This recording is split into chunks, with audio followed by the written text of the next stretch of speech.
Hello students, welcome to CBSE NCERT Solutions by Vedantu. So we have started a new series called as the NCERT Line by Line, and I have been doing chapters over it. So now I have finished 2 chapters, biological classification as well as animal kingdom. Animal kingdom, we are only left with tetrapods, right? We are only left with tetrapods, and many students told me, ma'am, we do not need it because it's very simple to read reptiles, amphibians, spices and mammals. So we are keeping it aside. So today I thought I will start the next chapter. So I'm going in order of your 11th syllabus. I finished biological classification, I know, which is a botany syllabus, but usually I take it, so I took that chapter up. Then I went to animal kingdom, and right now at structural organization. Okay, so botany and zoology simultaneously will be completing the syllabus, and maybe next I will take a 12th chapter. So before I start the class, let me also check the audio as well. Biological classification, I know, which is a botany syllabus, but usually I take it, so I took that chapter.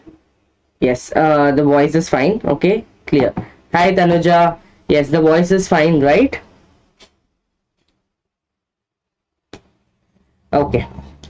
So yes, students, we are going to start structural organization in animals, okay, which is a very important chapter, and there are a lot of NEET students as well who follows these channels. So we will be doing from animal tissues. I know in your new syllabus animal tissues is not given, only frog is given, but it is very important for you to understand animal tissues to understand later parts of the syllabus as well. Okay, later parts of the syllabus as well.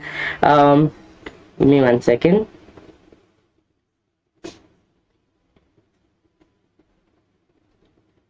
I have to keep checking the voice so that there's no disturbance as well.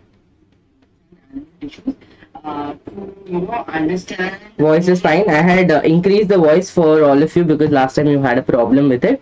So yes, structural organization. So we'll start paragraph by paragraph. Okay, every line of NCERT I'll be teaching you, and you will not have to worry about anything else. Just make sure that you focus here and you do your part of learning and understanding. Okay, and before I start the class, happy Ganesha Chaturthi to all the people who are celebrating it, and for those who are not celebrating it as well. It's a very special festival here in Bangalore, the entire Karnataka as a whole, but especially in Bangalore. So we as a part, even if we celebrate it individually or not, we love to celebrate and we love to be a part of this festival. So yes, so happy Ganesha Chaturthi to all. Okay, so students, animal tissues we'll start. So in the preceding chapter, you came across a variety of organisms, both unicellular and multicellular.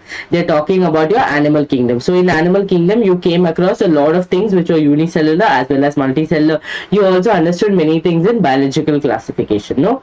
So in unicellular organisms, all functions like digestion, respiration, reproduction are performed by a single cell.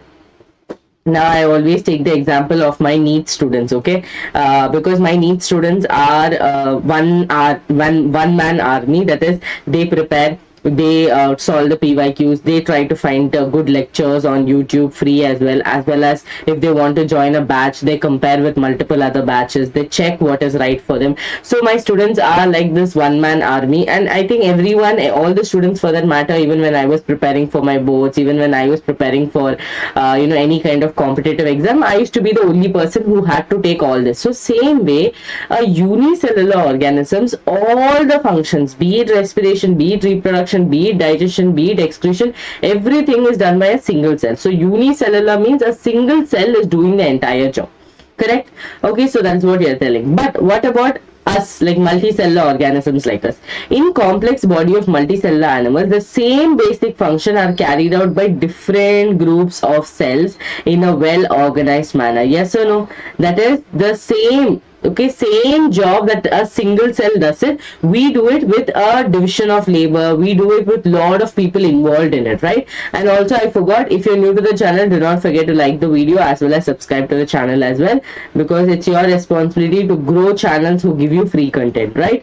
So yes students, so here what happens, they're telling that in multicellular, okay, in multicellular, complex body parts is done by what? Division of labor is done. Division of labor is what I always take this example as well in my classes. Now in this class, let's say Roshni is there, Tanuja is there, so and Harshain is there. 3 people are there, imagine, in the class. Now what I'm going to do, I'm going to tell Tanuja, you make sure that the attendance is marked. Okay, I'm going to tell Roshni, make sure that my voice is fine, or the class, everything is going properly. Anytime there's a disturbance in the voice, please let me know. Then I'll tell Harshain to make sure that students are subscribing to the channel. At the same time, there is no spam messages in the chat. Okay. Now what is going to happen in a class where I am teaching and there are 3 other volunteers who are doing a job, that is division of labor.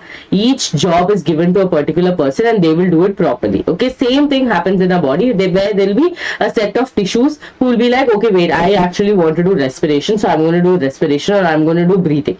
Then there will be another set of people telling that even I am a part of respiration, but I'm going to help in transport of gases. So now they'll all come together and they will form a system called as the respiratory system. Same goes with the digestion. They'll be like, I'm going to be the one who's secreting out bile or storing the bile, or I'll give out pancreatic juice, or I have microvilli which will do absorption. So they'll all come together to form the digestive system. So same thing happens in multicellular organisms. Okay. So here everything is going to be in a well organized manner. Now, the body of simple organisms like Hydra is made of different types of cells, and the number of cells in each type can be in thousands. Yes, can be in thousands. Okay. Yes. Thank you so much, Sumi. Wish you the same.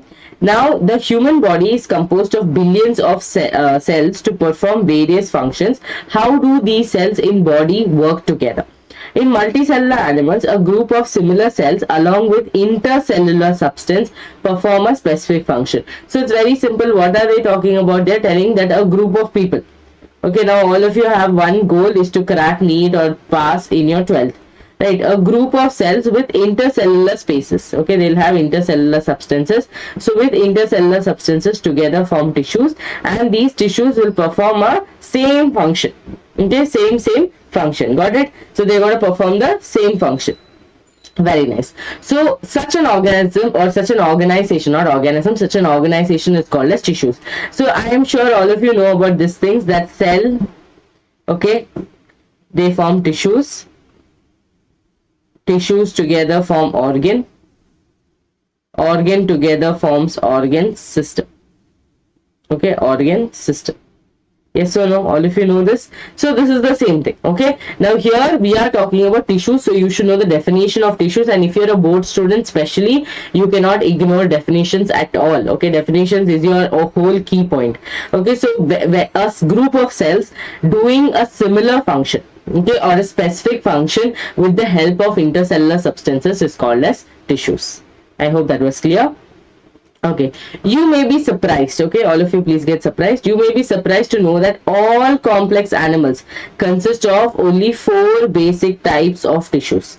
They're trying to say that all, all the complex animals, we are telling no tissues.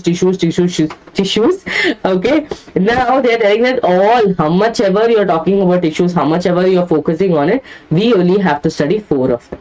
Now this 4 of them does not come from a random place. Okay. This 4 of them comes from a place like these tissues are organized in a specific proportion and pattern to form an organ like stomach, lungs, heart, and kidney. When 2 or more organs perform a common function by their physical or chemical interaction, they together form an organ system. I already gave you an explanation for it, that okay, stomach is telling I'll do this, liver is telling I'll do this, pancreas is telling I'll do this, but all of this are connected to the process of digestion of food. So definitely we can call it digestive system. Yes or no? Now Sumi and Tanuja talks every day. I will call them best friends, or I'll call them friends. Okay, they know each other and they are going to talk to each other, so they are friends. Same way, when people of similar function, similar purpose come together, we tell okay, this is an organization, or this is the system. Right, that is organ system. We have given digestive system and respiratory system. Now cells, tissues, organs and organ system split up the work in a way that exhibits division of labor. This also I told you people, division of labor, and contribute to the survival of the body as a whole. Okay, entire body survival depends on these people. Now they told that the entire animal tissue can be divided into 4. Now we have to know which of those 4. Okay, first one is called as epithelial. So let's divide it this way, students. If tissues are there, okay, if tissues are there, we divide them into based on some things like first one is going to be protection. Okay, so something is going to be Protection. Next thing is going to be what? Connection. Next thing is going to be what? Movement. Movement and locomotion. And last thing is going to be what? Transmission of signals. Okay, transmission of signals. Now based on this we are going to do the classification. Okay, classification is going to be very, very simple. All of you tell me. For protection, yes, very good, very good. Okay, protection is just going to be epithelial cells. Okay, epithelial means what, students? Epi means above. Okay, epi means above, epithelial means lining. Epithelial means or lining of something. Okay, so epithelial means they are going to do the job of protection by being the lining part of every other organs. Okay, be it inside the organ, be it outside the organ, these people are going to line everywhere. Okay, so protection job I'm going to give to the epithelial tissue. Any student has a problem with that? Okay, division of labor I'm doing. So protection job I'm going to give it to the epithelial tissue. Okay, connection job, from the name itself I know it is going to be connective tissue. Yes or no? Blood is a connective tissue, and don't you think blood does a connection of lot of things? Now endocrine glands do not secrete hormone, but blood is the person who will be like, it's okay, you put the secretions, I will go and make it, I will make sure that it reaches the target organ. At the same time, transport of gases, it will make sure that it reaches up to the lungs. So blood is actually going to do connection, and not only that, with the heart as a pumping organ, it will connect everything. It will carry the blood up to the heart. At the same time, it's going to come back. Okay, so all these connections is done by connective tissue. Okay, then movement and locomotion is going to be done by your muscular tissue. Okay, muscular tissue. And then transmission of signal is going to be by your neural tissue. Your neural tissue is like, wait a minute, if there is any signal that has to come, I will be the first one to transmit it because I have the faster ability to transmit it. I am an electrical impulse. I can send electrical impulse. I can also send chemical impulse. So because I can do both of this, I am going to be the first person to transport this. Okay, got it? So division of labor is done. So categories. So the entire tissues. Imagine students, there were like many tissues, and every small part of the tissue, if you had to study, it would become so tired. Okay, it would be so tiresome. So instead of that, we have only 4 tissues: one for protection, one for connection, one for movement, one for signaling. Depending on this, we divide them into epithelial, connective, muscular and neural tissues. Okay, now we'll start with first one, epithelial tissue.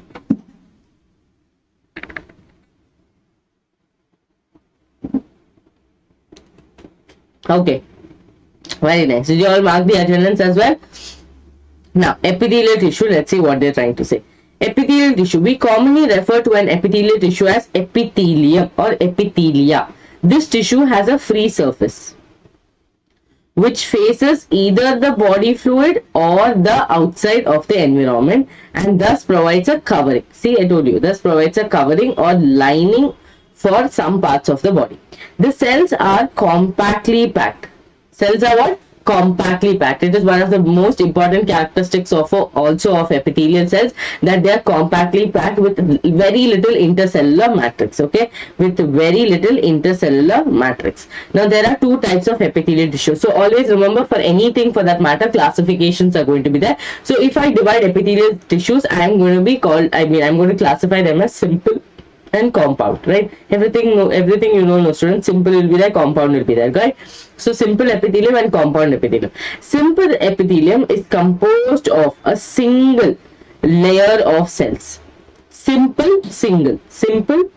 Okay, so simple is going to have, okay, simple is going to have a single layer of cell.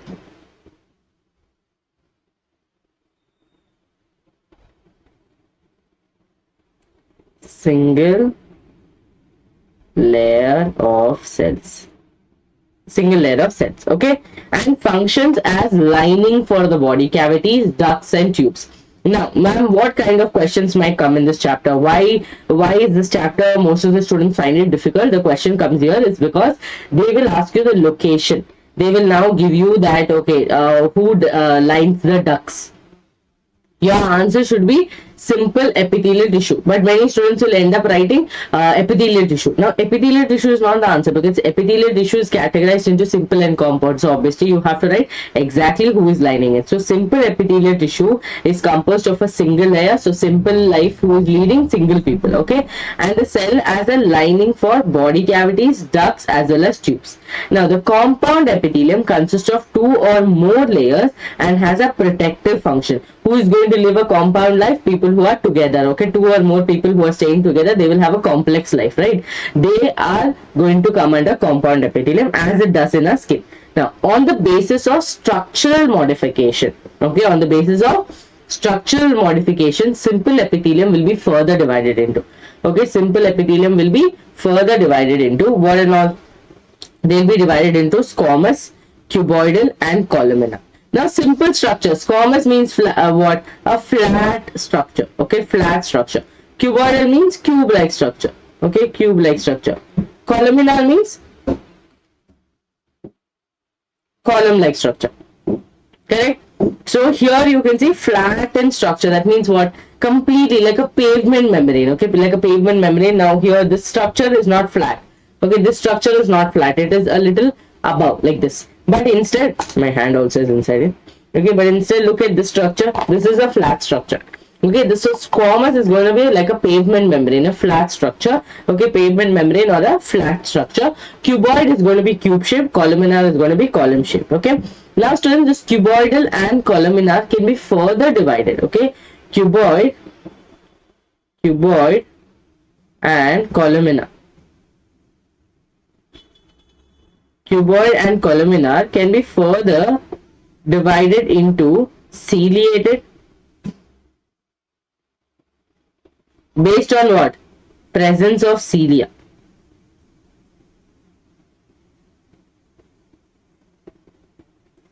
On the basis of presence of cilia.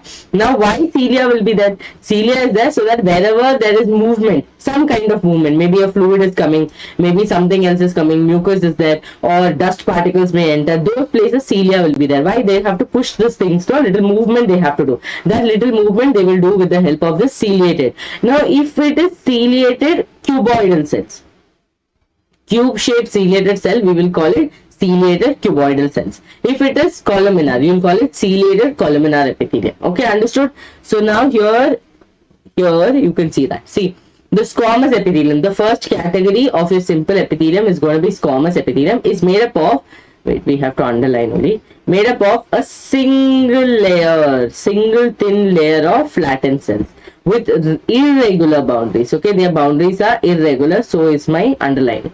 They are found in the walls of the blood vessels and air sacs of the lungs and are involved in the function like forming a diffusion boundary. This diffusion boundary is very, very, very important, okay, very, very important. That is a single, okay, single thin layer. Is it clear?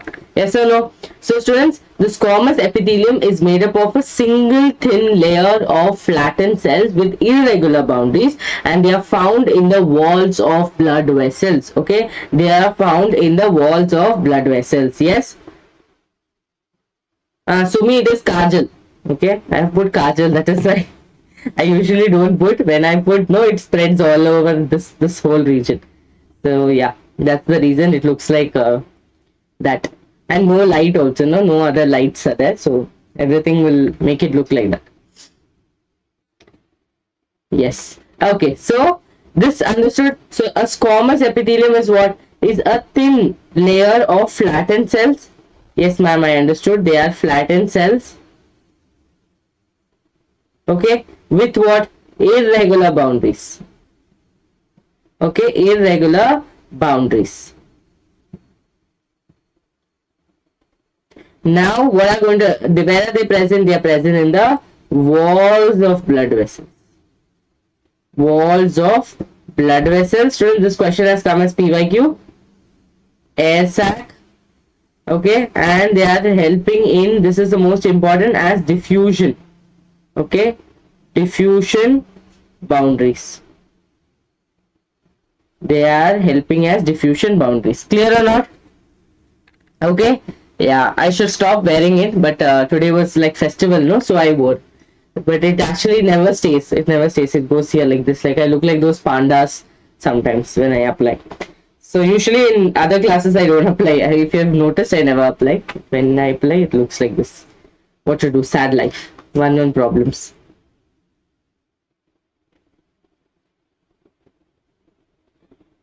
Okay, students, look here. Next one is cuboidal epithelium. Okay, cuboidal epithelium. The cuboidal epithelium is composed of a single layer. So always remember all of the three: squamous, cuboidal, columnar, all are single people. Okay, you people please don't make it double and don't get them married and all. They are double membrane. Okay, double. Oh, Tanuja, I thought it only happens to me.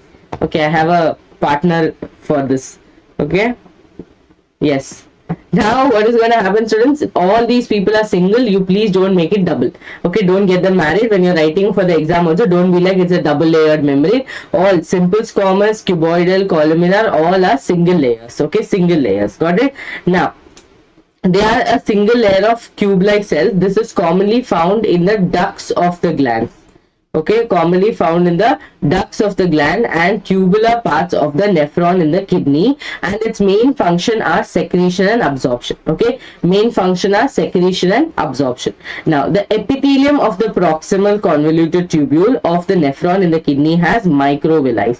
Why? Because PCT is the one who is going to do maximum reabsorption. Yes or no? 70 to 80% reabsorption is done by your PCT. So if PCT has to do it, right, he should have he or she should have microvilli, right? PCT should have microvilli. Now the columnar epithelium is composed of a single layer. Next is columnar. So cuboidal, what and all did we learn? It is composed of a single layer of cube-like cells. Okay, and this is commonly found where in all ducts of the glands and tubular parts of the nephron. And now in PCT they have microvilli that is going to help them in absorption, maximum absorption, because PCT does 70 to 80% of absorption. Got it? Now next is columnar. The columnar epithelium is composed of a single layer of tall and slender cells. Okay, their nuclei are located at the base. That is, if I draw the columnar cells, now if I draw it here, if I draw the columnar cells like this is how it will look, column like. Okay, their nucleus is at the base. Got it? Other people had it in the center. Here the nucleus is at the base. So that's why they specially mentioned it, so you do not get it confused. So here columnar epithelium is having tall and slender cells and their nuclei is located at the base. Free surface may have microvilli. Okay, free surfaces might have microvilli. They are found in the lining of the stomach and intestine and helps in secretion and absorption. So both cuboidal, columnar is going to help in secretion and absorption. If columnar or cuboidal cells bear cilia, it will be called as ciliated epithelium. Now ciliated epithelium, where it will be present, look here. Their function is to move particles or the mucus in a specific direction over the epithelium. They are mainly present in inner surfaces of hollow organs like bronchioles and fallopian tube. Why? Because here movements are happening, right? In the bronchioles, gaseous exchange is happening. At the same time, in the fallopian tube, the ovary is coming. So because of this, ciliated epithelium is going to help in that small movement. Okay, like how you will have traffic police, no, everywhere telling them move, move, move, they'll push the person. That's it. Same way, this people, the cilia is going to do the job of pushing the mucus, pushing the ovary, or pushing any of that gases exchange. They will be able to do that movement. Okay, ciliated epithelium. Clear? Okay. Here, so epithelium. Okay, epithelial cells or epithelium. Categories. Tell me. Epithelium is basically, mainly epithelial cells are divided into, tissues are divided into two categories, right? Two categories are going to be simple and compound. Okay, simple and compound. Simple people are single people. Okay, simple people are single people, so we will write single. Compound people have 2 to 4 layers. Okay, 2 to 4 layers will be present. Now simple people are divided further into different categories like 1, 2, 3, 4. Students, also remember, now this simple one, no, now imagine this is a cuboidal cell. Okay, this is how a normal cuboidal cell looks like this. I'm trying to draw as much as possible with this pen because I don't have the board, right? here, if this one, they can form two categories. Okay, they can form two categories. Let's see which is the categories. Okay, yes, here one like this. Okay, one like this. It can form like this. Okay, it can form like this. If it can form like this we will call it as brush border. This we will call it as brush border. Here one more, if it is formed like this, okay, like this,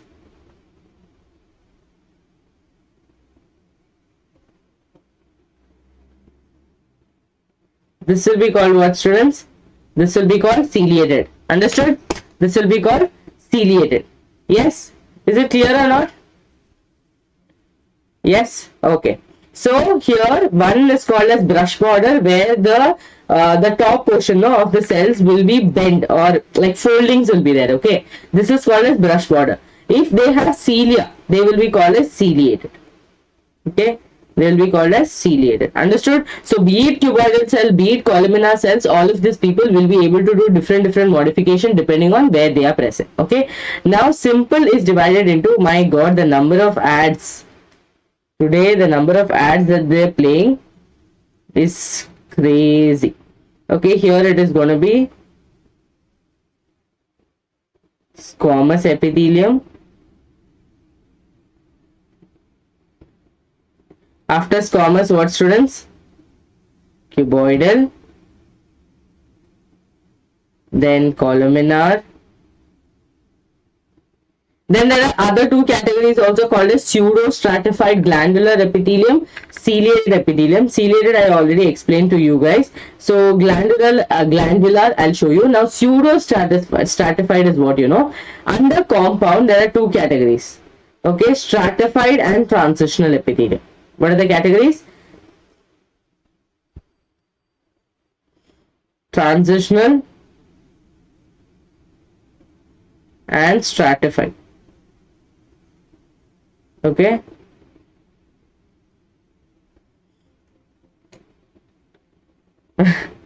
Okay, transitional and stratified. Now transitional, students, is present in the like urethra and all of that, so we call it as urothelium as well. Okay, urothelium as well. Now stratified, you have again two categories, keratinized and non-keratinized. Now why am I talking about stratified is because the pseudo stratified means what? Compound epithelium will have 2 to 3 layers. Okay, 2 to 3 layers. Now imagine this is our structure. Okay, shivering is happening here like this. Okay, let's say this 2-3 layers are there. Okay, this is the compound epithelium. Now pseudo stratified means what it looks like, you know, students, like this, like this. Okay, same thing goes like this and like this. So like this, like this, like this, like this. Now doesn't it look like 2 layers are there? Like I have not drawn it that well. Okay, I have not drawn it that well, but if I draw it like with some time, if I take some time and draw it.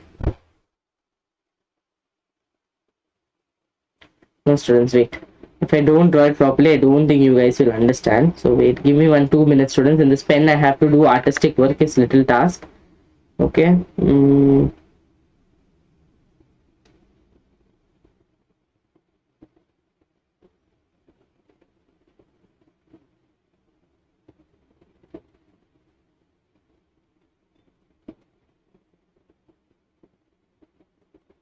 Now just look at this.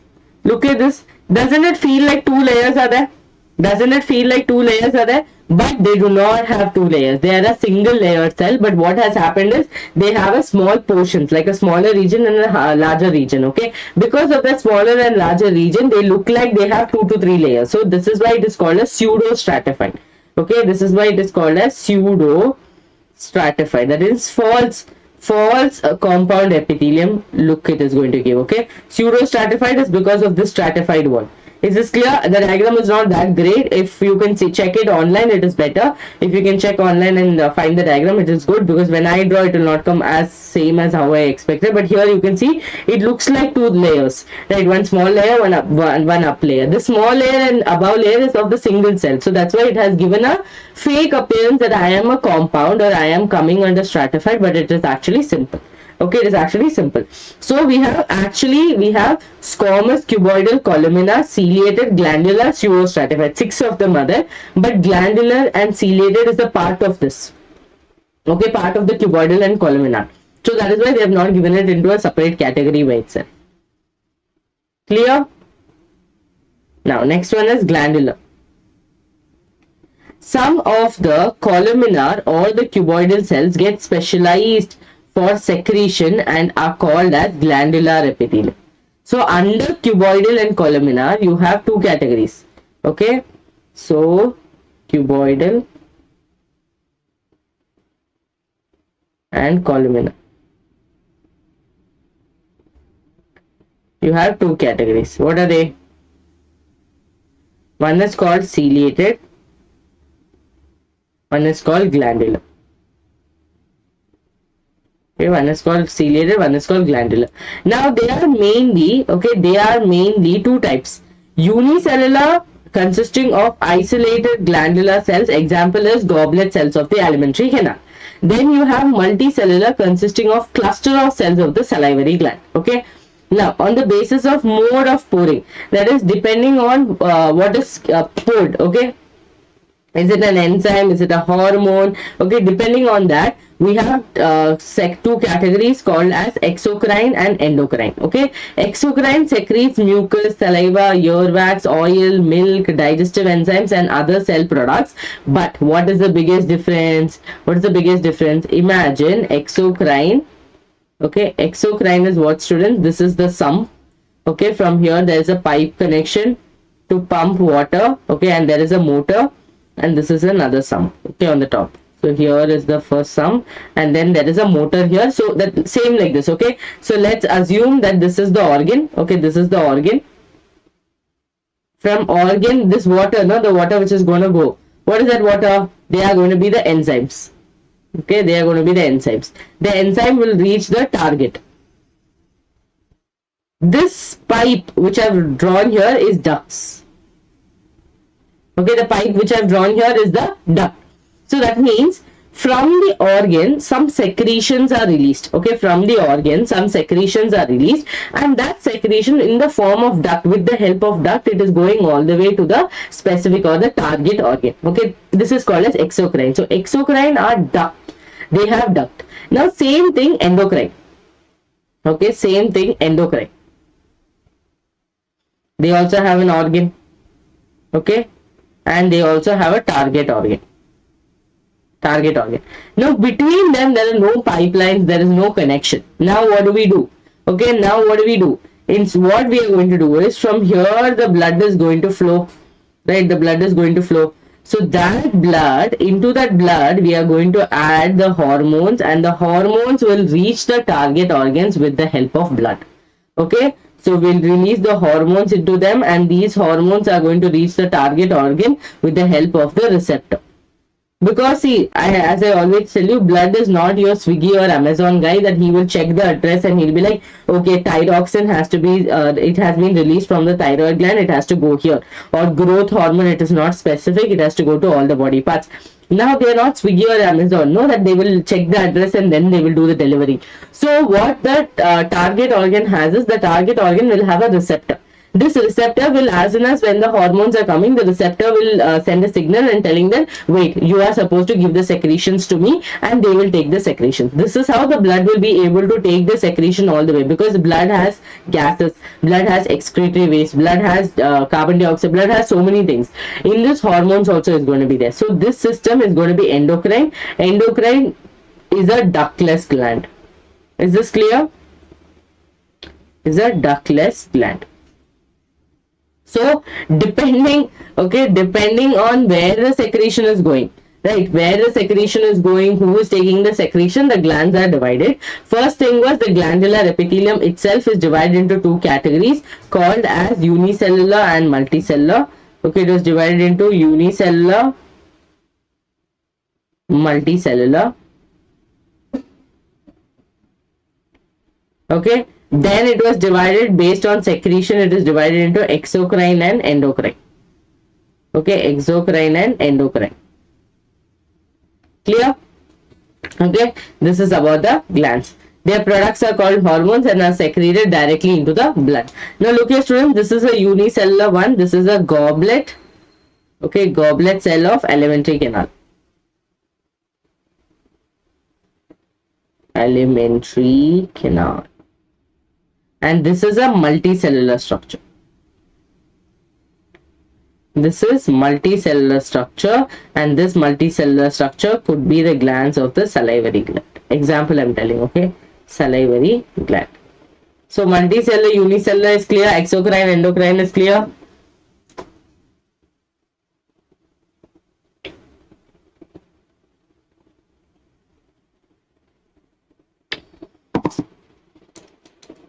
Yes or no? Is it clear?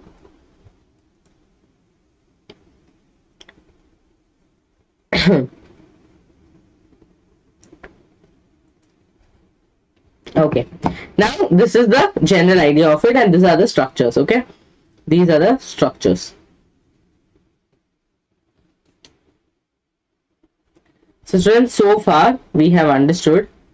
Here I'm going to write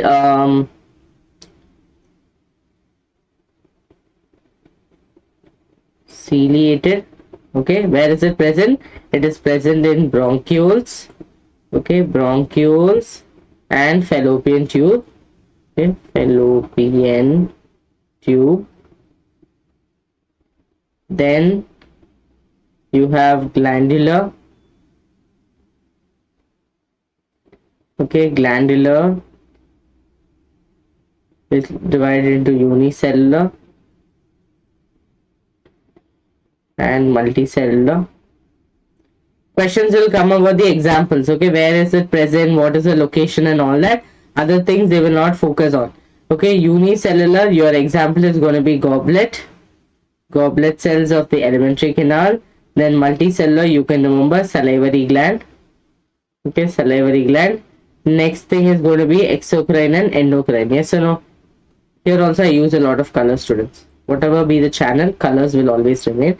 So here exocrine, okay, and endocrine. Exocrine and endocrine. Exocrine is going to be the duct. Okay, the ones which have duct, and this is going to be ductless. Okay, ductless. These people are going to secrete hormones. These people are going to secrete enzymes.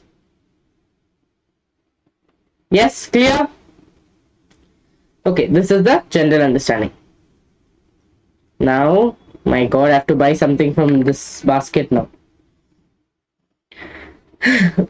Yes, compound epithelium. Okay, we are going to start with the next. That is simple is done. So simple, you have to write. I don't know, Tanuja, Roshni, all of you, Amrit, all of you have to write. Sumi, you have to write take a sheet and write squamous epithelium where it is secreted, cuboidal where it is present, columnar where it is present, because that is the task of the day, not understanding the lines between lines. It is about that. That's where the questions are going to come. Okay, so with me right now itself, take a sheet of paper and write squamous is here, cuboidal is here, columnar is here. If you want help, just let me know in the chats. Even I will write with you so we can finish it. Okay. Oh, that is the thing, huh? Okay.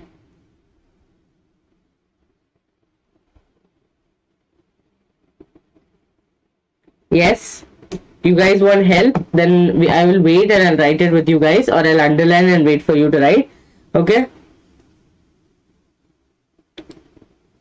Writing. Only emoji and all they're putting. Only emoji is happening. Okay, go back here. See, this paragraph will fetch you so much marks. Okay, start with squamous. Take up a sheet of paper, write squamous in one corner. Write squamous and write it is present in the walls of the blood vessel, air sacs of the lungs, and are involved in diffusion memory. Okay, I'll wait for you guys to write. Quickly write it.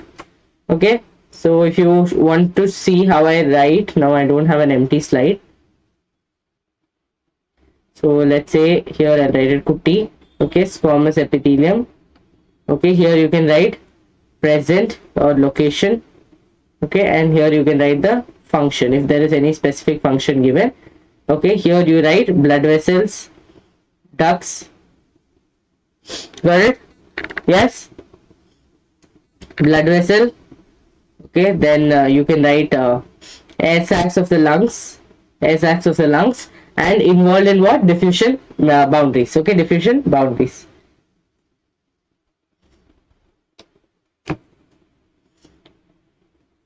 Player unknown. First you put your name and then you tell about other people. Okay, first you learn to put your name first. First wo padho.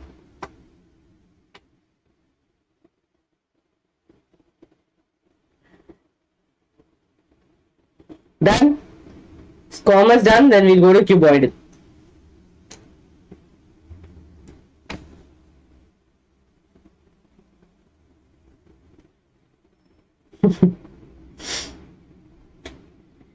Yes.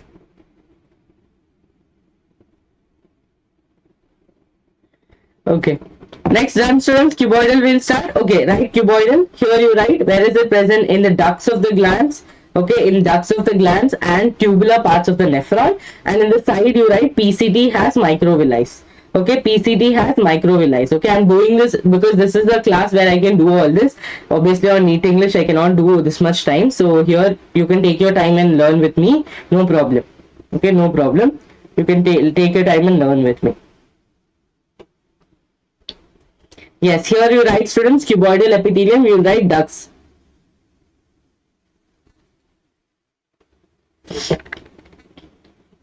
Students, give it one try. Sample is asking. Okay, like that when we go to this health and glow and all, they'll give, no ma'am ek baar try kar do, this foundation is the best, so like that.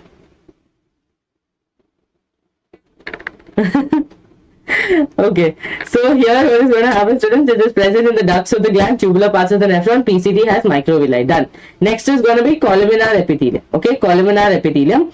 Then this columnar epithelium, what is going to be there? It is also composed of a single layer, long, slender. Then under columnar epithelium, write it here only that the nuclei is present at the base. Okay, then it is present at the base of the base. The nuclei is present at the base. That you write it in this side itself. Where you wrote columnar epithelium, no? There only you write it is present at the base.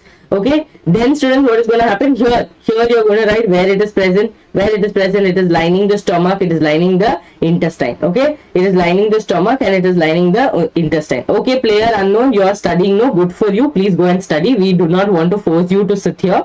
Please go. Okay, if there you are studying, then I don't know what you are doing here. Okay, go there and study.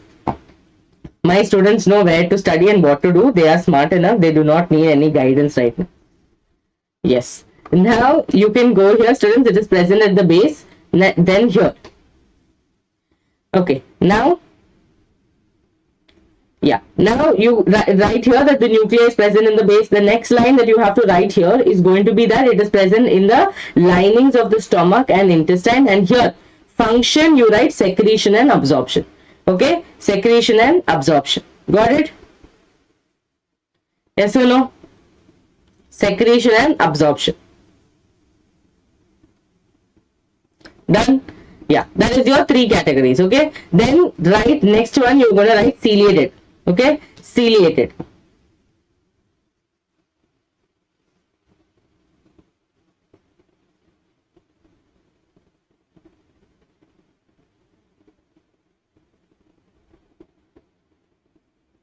Done?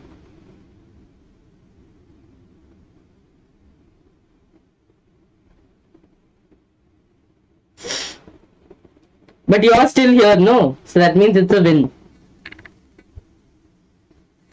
Okay? Yes. Students, exactly. Come at 6 p.m. Students, this is clear? This is clear?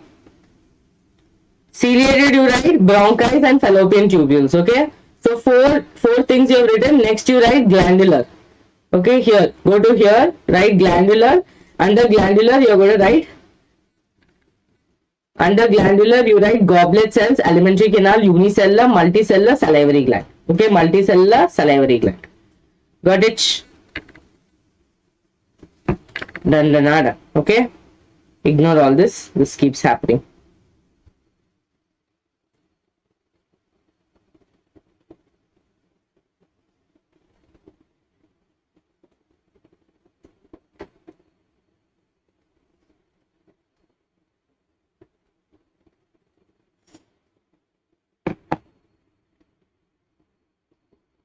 Okay, done. Ciliated, done. Everything done. Now students, you see how much difference it is going to make in your studies, because now you know the location and you know the function. Okay, students, under columnar also write secretion and absorption. Under cuboidal also write secretion and absorption. Under ciliated you write the function movement. Okay, under ciliated you write the function movement. Okay, then you write glandular, you write goblet cells. Glandular also main job is for secretion. So under function you can write secretion. Got it? Yes. Okay, whenever I find time, nowadays I'm not finding that much time because of continuous classes, students. Otherwise, usually if I find time, I will write it in a box and give it to you. Okay, I'll write it in a box and give it to you. But right now, see, after this class, again at 6 o'clock, I have it on NEET English. So there is no break. Okay, that is the reason. Teachers are all little busy and tired also. So yes, compound epithelium is made up of more than one layer. Okay, so we already told that single people are simple people or simple people are single people. But who are the compound one? Now 2-3 people are there, it is compound, complex. Okay, the functions are going to be complex. So they are multi-layered of cells and thus has limited role. Okay, they have very less role in secretion and absorption. Okay, they have very less role in secretion and absorption. What is their main job? I told you first itself that epithelial cells, let's give them the job of protection. So here you can see their main function is to provide protection against chemical and mechanical stress. Got it? So chemical and mechanical stress. So continue writing, don't wait for me to tell. Okay, write compound epithelium. Compound epithelium in the bracket, write they are 2 to 3 layers or 2 to 4 layers, and next you write the function. They are mainly for protection, for protection from chemical and mechanical stress. Got it, all of you? I want that sheet, and one of you, anyone, okay, it could be Roshni, Sumi, Ammu, Amrit, Tanuja, anyone who has a contact with me on Instagram, please send me the paper. Okay, if your handwriting is beautiful, send me the sheet. I will share it on Telegram and WhatsApp. Is that possible? Any of you are writing it very neatly? Write it neatly so we can share it with other friends also. Even they'll be able to, get help out of it. Okay, if you are following me on Instagram and you can share it there, you share it with me there. Or if I have personally texted you, you can text me there also. Okay, if your handwriting is good, please definitely share.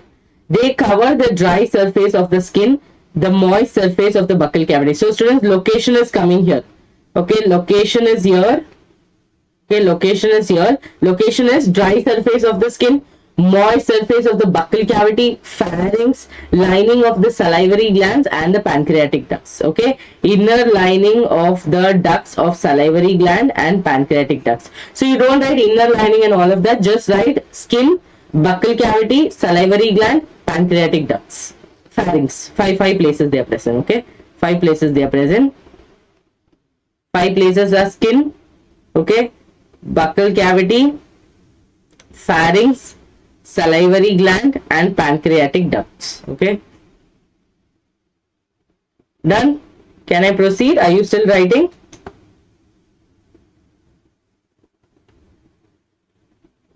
Okay, now next thing students, before we get into the next category of connective tissue or anything like that, we have to learn something called as tight junctions, or let's say junctions by itself. Now junction means what? If a junction, how do I tell that this place is the junction? These are the roads. Okay, like this one road is there, like this one road is there, like this one road is there. This becomes the junction. Yes or no? This becomes the junction. But here what they're talking about is that when two cells are there, to keep them together, to avoid leaks in them, To make sure that the neighboring cells are talking to each other or communicating with each other, we have some junctions. Okay, so look here, all the cells in the epithelium are held together with a little, okay, with a little intercellular material, In nearly all animal tissues, specialized junctions provide both structural and functional links between its individual cells. Okay, so both structural and functional link is going to be there with the individual cells. Okay, 3 types of cell junctions are found in the epithelium and other tissues. Imagine them like this. They are like the glue, they are like the people who make each other talk, they are also like the fence. Okay, now first is tight junctions. Tight junctions are going to help to stop substance from leaking across a tissue. Students, imagine a group of cells are there. There are chances that the intercellular matrix will get leaked, or the fluid could get leaked, or the fibers could get leaked. To make sure that these cells, nothing gets leaked, they have something called as tight junctions. Okay, so between the cells, they will have tight junctions. Got it? Like this, imagine this is the cell. Okay, this is a cuboidal cell, and this is also one cuboidal cell. These are the nuclei. Now, these tight junctions are going to be present. Okay, tight junctions are going to be present like this to make sure that there is no leak between it. Then you have adhering junction, which performs cementing to keep neighboring cells together. Okay, cementing. They will make sure that the neighboring cells, okay, both the neighboring cells are kept together. Now, next is going to be gap junction, that facilitate the cells to communicate with each other by connecting the cytoplasm of the adjoining cells. That is, there is one more junction called as the gap junction. So one person helped in making sure that nothing is getting leaked. Okay, nothing is getting leaked anywhere. Okay, second person is going to be there who is going to make sure that these people are cemented together. Okay, cemented to keep the neighboring cells together. Third person is like, okay, there is no point of just keeping them together. They have to also communicate with each other, right? So then they are like, okay, there will be third junction called as the gap junction. From the term, we'll think that, okay, these people are going to make divorce. Okay, but no, students, they're good people. They're going to make the marriage happen. Okay, so gap junction will facilitate the cells to communicate with each other by connecting the cytoplasm. Got it? Cytoplasm. Now the cytoplasm is going to help in the connection, and not only that connection, they're going to help in rapid exchange of ions, small molecules, sometimes even the big molecules. Yes, clear? So rapid transfer of ions, rapid transfer of small molecules, rapid transfer of bigger molecules. Any doubts in this? Students, any doubts in this? So first we have junctions. 3 types.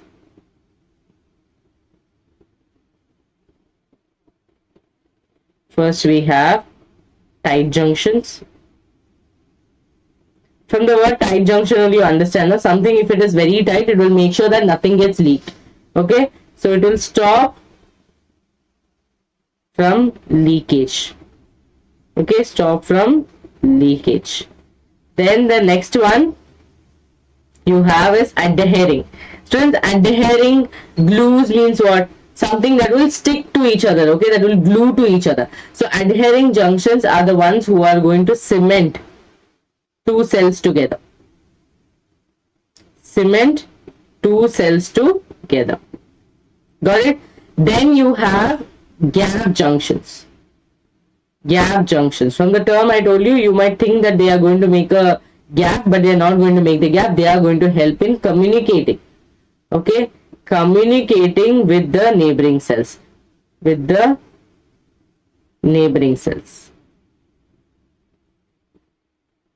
Yes, neighboring cells. And not only communication, sometimes if there need, okay, they will help in rapid exchange, okay, of ions, small molecules and big molecules. Got it? Small molecules and big molecules. Okay, yes. Okay, done.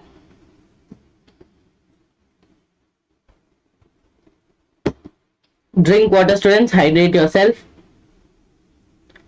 Chalo. Then tight junction understood. Tight junction stops from leakage. Okay, stops from leakage. Adherent junction cements two cells together.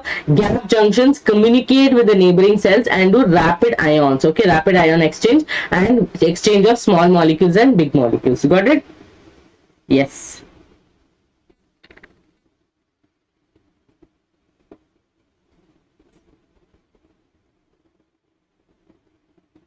Done? Okay.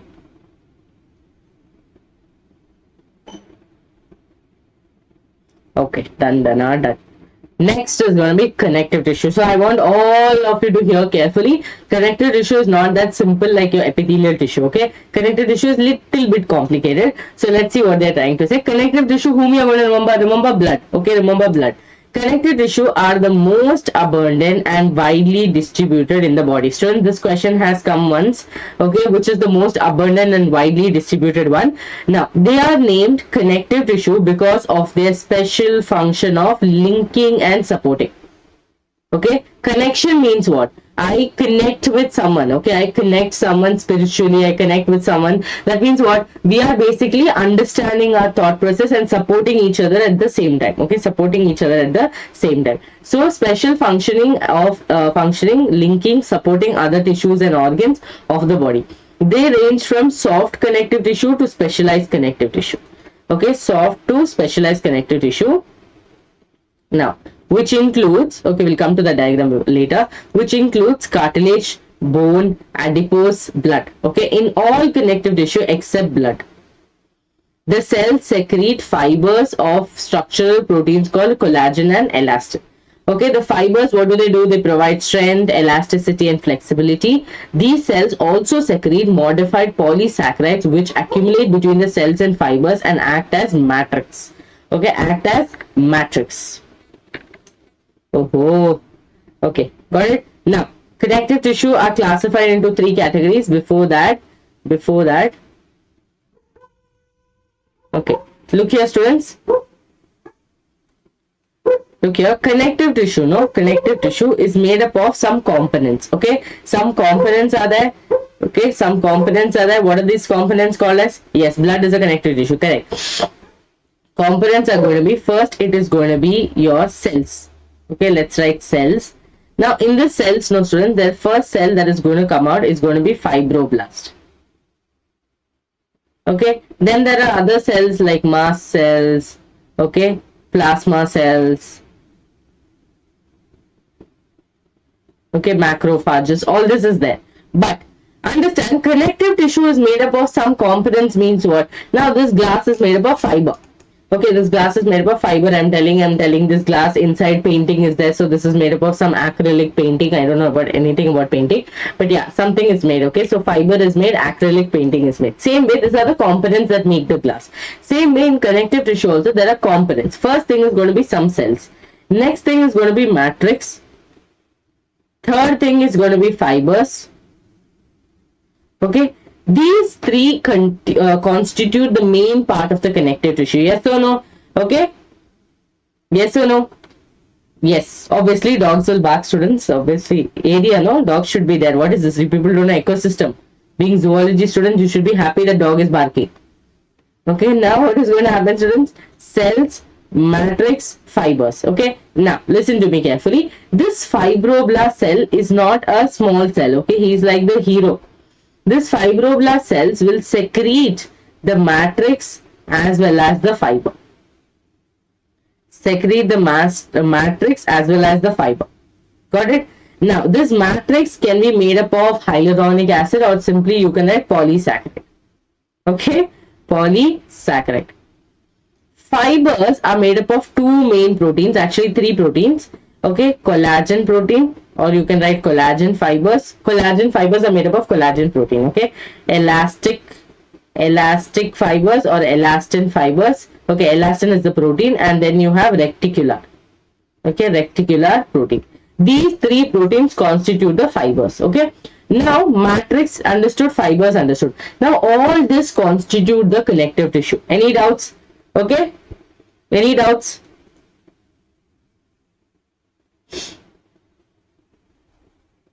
Is it clear? Chalo. Now look here. Connective tissue types are, okay, connective tissue types are. Connective tissue types means what? Connective tissue are classified into 3 types: loose connective tissue, dense connective tissue, specialized connective tissue. Okay, loose connective tissue, dense connective tissue, specialized connective tissue. Now loose connective tissue, so when something is loose means what? Okay, some screws are gone. Okay, yes, some screws are gone. Okay, A2, you can meet me on NEET English channel where I'll teach you on board. Okay, Vedantu NEET English channel. Now students, look here, loose connective tissue is because when matrix is more and fibers are less. Fibers are less. Now think of your mom's sambar. Okay, think of your mom's sambar or dal or all of this. Some days when her mood is very nice, she'll make a very nice sambar which might be thick. Okay, which might be thick with lot of vegetables. But imagine you made her angry. Then she'll make a sambar with just one vegetable, right? One tomato will be there. That tomato only will be the sambar. Okay, tomato is equal to sambar. So you'll see that only one tomato is there and a lot of water is there. That is what loose connective or loose sambar. Then at the same time goes with your dal also. Sometimes the dal will be cooked really well. The consistency will be proper. But at the same time, if her mood is not okay, then she'll make a loose dal. Okay, telling that I cannot cook for you people. So what does that mean? That means in some places the matrix is more, the fiber is less. In some places fiber is more, matrix is less. If fiber is more and matrix is less, that means when vegetables are more, okay, dal is more and the liquid water is less, what will become? This will become a dense sambar, right? It will become a dense. This side will become loose, right? So this loose means matrix is more, fiber is less. Dense means ulta. Fiber is more, okay, fiber is more, matrix is less. Got it? Yes or no? What and all I'm telling, no? Sambar, dal. If your mom is listening, don't make her listen. Okay? She might get offended telling that I don't do all of that. I do everything properly. Okay? So don't make your moms listen. Okay, so loose connective tissue, matrix is more, fiber is less.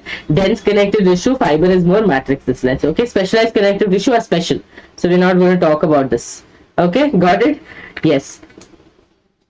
Super example it seems. Okay, now loose connective tissue has cells and wait it is. Loose connective tissue has cells and fibers loosely arranged in a semi-fluid ground substance. Okay, semi-fluid ground substance, that is your matrix, what I'm talking about. Okay, for example, areolar tissue present beneath the skin, often it serves as a support framework for the epithelium. It contains fibroblast cells which secrete the fibers and matrix. I already told you. Now students, how many of you have done this? Okay, this you poke a pin. You poke a pin on your epithelial cells and you'll notice that no blood. Oh my god, I'm a magician, I'm a human without blood and all you would have told in your smaller classes. But is that the truth actually? Is that the truth actually? It's not the truth. We all know that we have removed the first white color layer of our skin and we have poked the pin over it. Right? Poke the pin over it. But sometimes when you try to do that, if you have already damaged your epithelial cells, okay, the ones which are, the white color that you're seeing, that is your epithelial tissue. Epithelial tissue does not have any blood vessel. That is the reason why there is no blood coming out. But imagine at the same time, sometimes slowly you would have pricked a little. Immediately blood start coming. How is that coming? Because epithelial tissue is there, below that only you have your connective tissue, and connective tissue is rich in blood vessels. Okay, blood, everything is flowing. Connective tissue is rich in blood. So that is the reason why blood will immediately come. Understood? It's not because you are a magician or it's not because you are a human without any blood.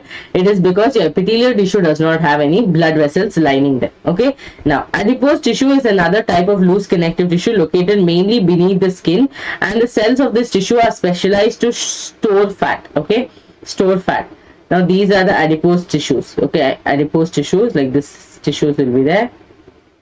So what they will do, they will store fat like this. Okay, they'll store fat like this. Got it? They'll store fat like this. Then there are also cells which does not store fat. Okay, there are also cells that does not store fat. Now, the cells of this tissue are specialized to store fat. The excess of the nutrients which are not used immediately are converted into fat. and stored in the tissue. That is the reason why we get sometimes obese, right? And these are present, these adipose tissues are present beneath the skin. Wherever you have this loose skin, no, there this adipose tissue will be present. Okay. Exactly. In smaller age, we used to do all of that. I remember in school also, like one person does it, the next day we used to poke everywhere. Okay, we used to poke everywhere and see if I am able to do that. And I was never able to do that because until there is a peeling. Okay, my hands are always very soft and moisturized because my hand sweats. Okay, because my hand sweats, the problem is there will be no dry scalp anywhere. Like there'll not be a dry skin anywhere. If your dry skin is there, then only you will be able to remove that epithelial tissue. So it's always a failed magic, but now also people believe. I don't think now this generation students even know it. Now you people, the smaller ones, so they are not immediately converted into fats and stored into the tissues. Okay, got it? Loose connective tissue, that largely I had told you people. So loose connective tissue, two people are there: areolar and adipose. Areolar and adipose. Now structure, you see students, structure is here. Okay, this is your areolar tissue. Now what I have drawn here, this is your fibroblast cell. The one which you're seeing in green, no, is your fibroblast cell. This one, this is the fibroblast cell. Now see, from the fibroblast cell, blue color things are coming out. What are they? Collagen fibers. I told you they have elastin fibers and collagen fibers. So they are made up of collagen protein and elastin protein. So from the fibroblast cell, you can see the fibers coming out, right? Then you can see here macrophage cells are there. This is your mast cell. Mast cells, I taught you people yesterday. Tell me, what do they release? All of you in the chat. Mast cells, when I taught you human health and diseases, allergy, I told you something they will give out. What are they going to give out?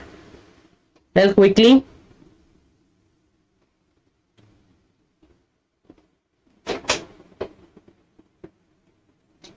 Yes, what are they going to give out?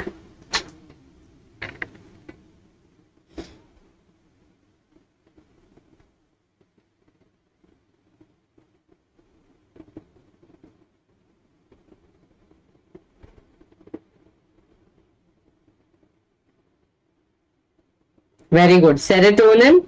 Okay, serotonin, which will do vasodilation. Okay, serotonin they'll be releasing, and the serotonin is going to help us to show that there is an allergy. Okay, yes, I got, yes, sorry. Histamine and serotonin both will be released. One is histamine is a vasodilator, because of which the blood vessel will start becoming bigger, and because of which more blood will enter, and that will show us the inflammation or the redness. Okay, inflammation or the redness. Histamine. Okay, histamine, serotonin, heparin, anticoagulant, which is not, you're not going to learn that here, but you have to remember histamine and serotonin. Okay, now students, this is the adipose cell which we were talking about. Here you can see the fat storage area. Okay, this is where fat will get stored. So if we do not do any kind of movement, all the fat will get stored here, and that is the reason we might get obese. Okay. Okay, students, I'll come back after a break. Okay, I'll come back after a break. So it's almost been 1 hour. Now we have only another half an hour topic left. So resume back. Go have your lunch and come, all of you. Now it is 7. Let's consider.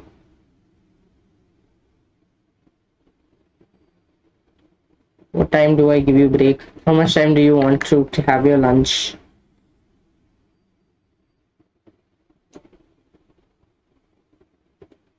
Okay, I think 20 minutes. Okay. Okay, 127 or 130. Okay, 127 or 130. After that, we'll continue.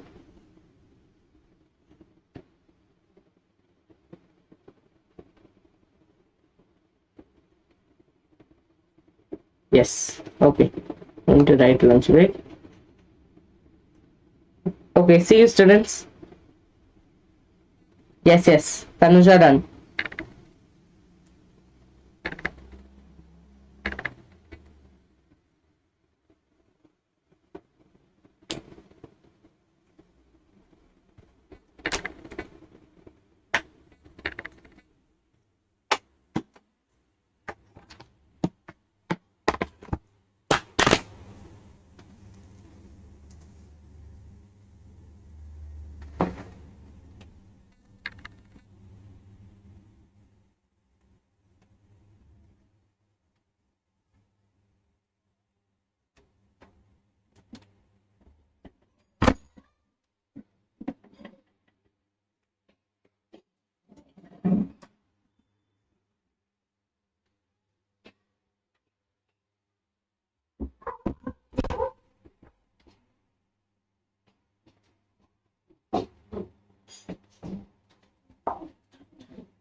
Am I audible, students?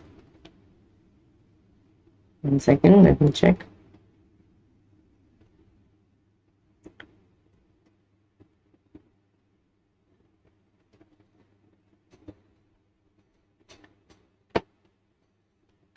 Am I audible, students? Yeah, fine. 1 second, let me check. Come on, let's make it more likes, all of you. Don't be confused.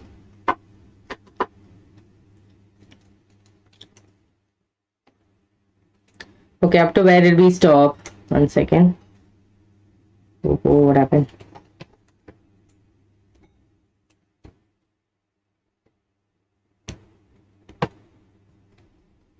So we did connective tissue. We understood up to loose connective tissue, right? Loose connective tissue, areolar and adipose tissue is clear. Now we will do the next one. Okay, next one. That is, okay, break was here, but yeah. Next one is going to be dense connective tissue. Dense connective tissue. Fibers and fibroblasts are compactly packed in a dense connective tissue. Okay, in a dense connective tissue, orientation of fibers show a regular or irregular pattern. So students, the second category is called as dense connective tissue. Okay, dense connective tissue. We finished loose connective tissue, and loose connective tissue was merely based on the presence of how much fiber is there, how much matrix is there, and where these people are present. Okay, and there also you understood the components. Okay, that is where the first introduction of components came. That is your fibroblast cells, about your mast cells, macrophages, plasma cells we have not spoke about much, fibers, elastin, collagen, all this we have understood, right? Dense connective tissue is going to be based on the pattern. See, dense connective tissue, you automatically understand that the matrix is going to be less, right? The matrix is not going to float anywhere. Matrix is going to be less. Fibers are going to be more, right? Fibers are going to be more. But dense connective tissue is divided into two parts. No, that is going to be regular and irregular. Yes or no? Regular and irregular. Are you all following me? Yes. Okay, regular and irregular. Now, regular, students, is going to be what? The ones proper patterning is there. That means the fibers are arranged in proper pattern. Collagen is arranged. Collagen and elastin is arranged in proper patterns. Regular patterns. That will be called as regular dense connective tissue. Irregular means what? Proper pattern is not there. Everything is just scattered here and there and all that. Okay. So look here, in dense connective tissue or in dense regular connective tissue, the collagen fibers are present in rows between many parallel bundles of fibers. Okay, collagen fibers are present like this in rows, they are present. Understood? Between that, many other things are there. Okay, this dog starts barking exactly when I start teaching. Okay, so I think there is a what to tell, issue. Okay, an underlining issue which we have to talk about later. Now, irregular means what, students? The fibers are arranged somewhere and all, like here one is there, here one is there, somewhere and all, random pattern it is arranged. Okay, so look here, tendons are with the skeletal muscles to the bones. Yeah, second, students.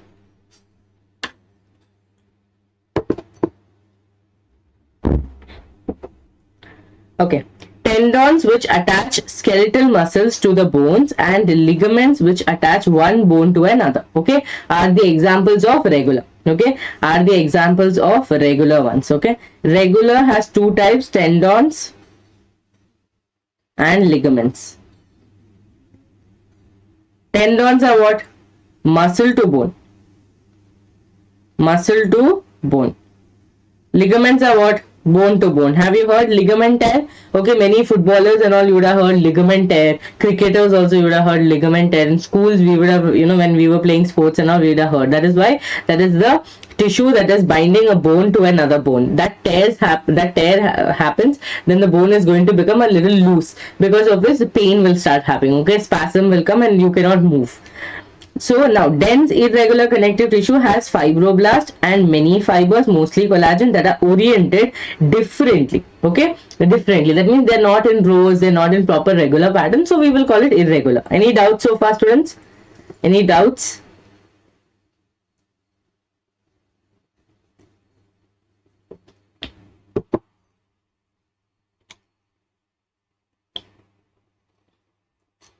No, right? So look here, you can see how dense and this is the regular one. Can you see how the arrangement is? You can see properly the collagen fibers, okay, between other fibers, okay, between other fibers. Tanuja, we have to see, Tanuja, I think we will finish it, okay, because now connective is done, then we have only muscular and neural, okay, so we might be done with it. Let's see. Okay, today evening class we'll finish the entire human health and diseases, okay, alcohol abuse, drug abuse, AIDS and cancer, everything we are going to finish. AIDS and cancer I'm going to teach you people in detail, okay, like drawing, understanding every single thing I'll teach you. So see you guys in the evening class as well. It will start at 6 p.m. so I'll see you guys that time. Okay, now students, look here, this is the collagen fibers, okay, collagen fibers. These collagen fibers, can you see how they are randomly like ribbon? Like if I take so many ribbons and just throw like this, how it will be? It will go randomly, you know, random. And these are what your adipose tissues, okay? These are this fat storage. So this is going to be dense, irregular, sorry. Okay, next one, specialized connective tissue, okay? Specialized connective tissue. Now, specialized connective tissue, we can divide it like this. Specialized. Tell me the division, students. Those who have already attended this class, tell me specialized can be divided into two parts. Which was that? Skeletal, yes or no? Just tell yes or no. Do you agree with me, or ma'am you have written wrong? Fluid connective tissue, skeletal connective tissue and fluid connective tissue.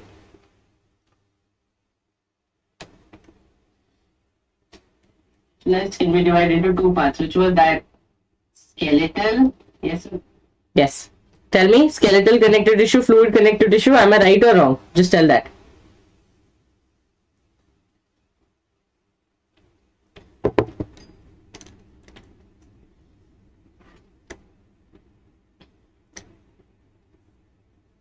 Correct. Okay, agreed. So skeletal can be divided into what, students? Skeletal can be divided into your bone and cartilage. Yes or no? Bone and cartilage. Okay. Fluid can be divided into blood and lymph. Blood and lymph. Got it? Blood and lymph. Fluid connective tissue can be divided into blood and lymph. Skeletal you have to divide into bone and cartilage. So in this chapter you only have to study a little about bone and cartilage, because blood you are studying by itself, lymph also is studying by itself in body fluids and circulation. Okay, so the intercellular material of cartilage is solid, okay, pliable, that means flexible. Now you touch your ear pin, now you bend it how much ever you want, okay, it's paining, but okay, so you bend it how much ever you want, it is flexible. Okay, it is flexible, so it is solid, pliable and resist compression. Okay, resist compression. Cells of these tissues are chondrocytes. So remember when I spoke about your connective, loose connective tissue, dense connective tissue, we came across the word fibroblast, right? And they were giving out fibers, right? Now as you come cartilage, you will see chondrocytes. In bone you will see osteocytes. Okay, can you understand? Yes. Okay, so that means what? Cells of these tissues are called as chondrocyte cells, which are enclosed in small cavities within the matrix secreted by them. So this one, no, there are small cavities in which these chondrocytes are present. Those are called as lacunae. Okay, lacunae. This is a lacunae. It need not be circular in shape. Okay, it can be in any shape, random shape. It can be circular. So chondrocytes I'm drawing in blue color. Okay, 2 to 3 chondrocytes, students. 2 to 3 chondrocytes will be present in one lacunae. Okay, this is like a small cavity. Here there is no small cavity. That cavity is called as lacunae. Okay, how many chondrocytes will be present? 2 to 3 chondrocytes. 2 to 3 chondrocytes will be present in one lacunae. Clear or not? Chondrocytes are cartilaginous. Pliable means flexible, and also it protects from most of the injuries. Right now, if you're sleeping very hard, nothing is going to happen to your cartilage. Okay. So pliable is like flexible and able to fold and also take up the pressure. Okay, got it? Now students, look here. Lacunae is a small cavity. Inside the lacunae there will be 2 to 3 chondrocytes. Okay. Now most of the cartilage in the vertebrate embryos are replaced by bones in adults. Cartilage is present in the tip of the nose. This place, no, where I always keep touching this place, tip of the nose. That's because here Because I keep glasses, no, for me irritation comes because I'm not very used to keeping glasses. So for me, this whole portion gets irritated because I put glasses. So tip of the nose, outer ear joints here, between the adjacent bones of the vertebral column. Students, between this is the vertebral column. So yeah, here this is the vertebral column. Okay, bones are there.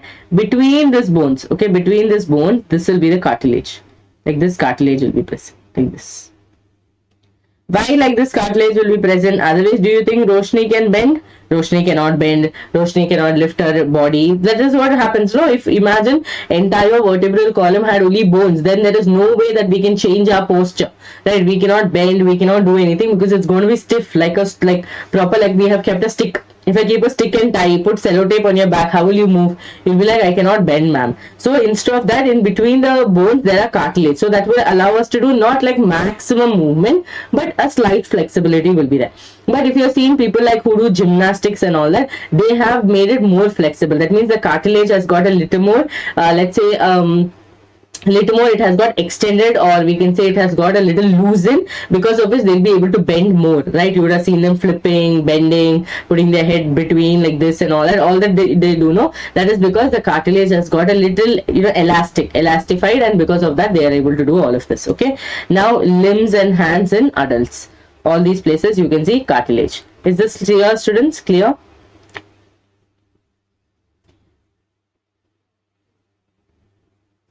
So cartilage, okay, from where did this cartilage come? It came from here. That is specialized connective tissue. Okay, specialized connective tissue. Two parts we had, skeletal and under skeletal we have bone and cartilage. Bone and cartilage. Okay, and that from there we picked up this cartilage. Now cartilage, first thing that you have to remember, they are made up of chondrocytes. Okay, chondrocyte cells, and these cells are present in small cavities called as lacunae. Okay, present inside small cavities called as lacunae. This lacunae will have how many, students? All of you in the chat? How many chondrocytes will they have? Jaldi, jaldi, tell fast, fast.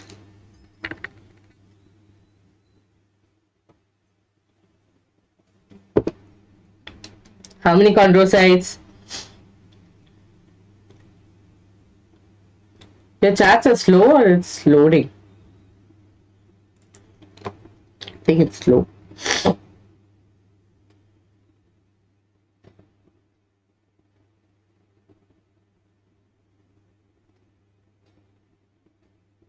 Yes? Very good. 2 to 3. Okay, Roshni, you should tell 2 to 3, because it can be 2 or it can be 3. Okay, so it can go from 2 to 3 chondrocytes in 1 lacuna. Why I'm stressing on this, you will understand when I'm teaching you bone. Okay, 2 to 3 chondrocytes will be present in 1 lacuna, and these are pliable, flexible, solid, where they are present. Okay, here also please write the location and keep, so you know where is the location. Okay, tip of the nose, at the ear, and as well as between the vertebral column. Clear? Cartilage was very simple, only 1 chondrocyte you had to remember. Now bones, students, bones. Okay, bones have a hard, non-pliable ground substance. That is bone very flexible? Is it easy to bend? No, it is not easy to bend. Now if I want to break, if I want to bend my radius and Allah, I have to break it. Right, I have to break it. Even if I break it, it's not going to be flexible. It's going to be broken like this, right? I cannot bend this portion. See, I can only bend this. Metacarpals and carpals I can bend because here joints are there, right? Here joints are there. Yes, here joints are there for me to eat food, for me to write, for me to do different things. But this portion is as stiff as possible. Right, so bones are hard and pliable, non-pliable, rich in calcium salts and collagen fibers, which give bone its strength. Its main tissue that provides structural framework for the body. Yes or no? If bone wasn't there, then we would all look like those worms, right, with no proper body structure. Yes or no? Students, you can just block this person and move on. Okay, Nikhil. Yes. So here what is going to happen? Main tissues are going to be there. So here what is going to happen? It is going to give the framework.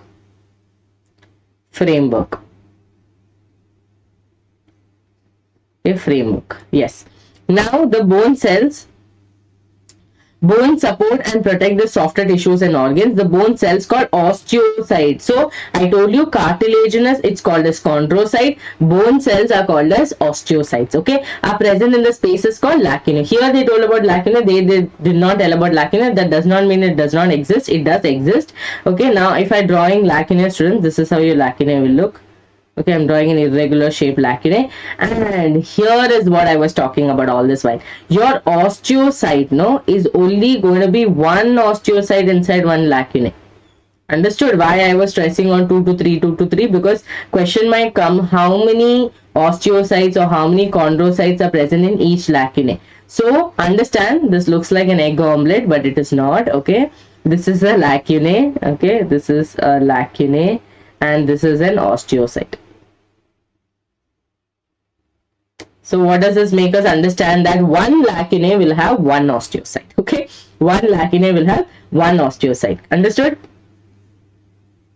Yes. Now, limb bones such as the long bones of the leg, femur, serves weight-bearing functions, and they also interact with the skeletal muscles to attach them to bring the movement. Yes or no? Always remember that the muscles are attached to the bones. That is the reason why we are able to do the contraction and relaxation, right? Muscular movement, muscular tissues, now you will study, but if you have learned locomotion and movement with me, you already know how actin and myosin does the sliding filament theory and how the contraction happens. Okay, when a signal comes, that is when the contraction will happen. Okay, now students, to bring about the movements, the bone marrow in some bones is a site of production of blood cells. Okay, that is, yesterday also we learned, no, bone marrow is going to produce what? All of you tell me, yesterday in human health and diseases, what did I teach you? Bone marrow. In immunity, I taught you that bone marrow is a camp, right? A military camp. In that, who is going to start originating, maturing? Let me see who is the one who is going to answer. Okay, who is the one who is going to answer? Let me see.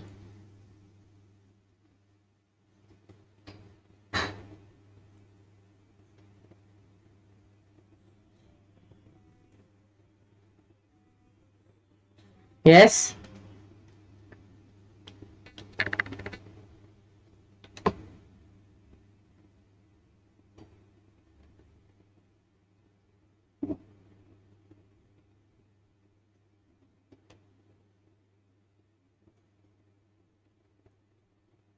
Tell me, students. Tanuja forgot. Roshni forgot. Yes, very good.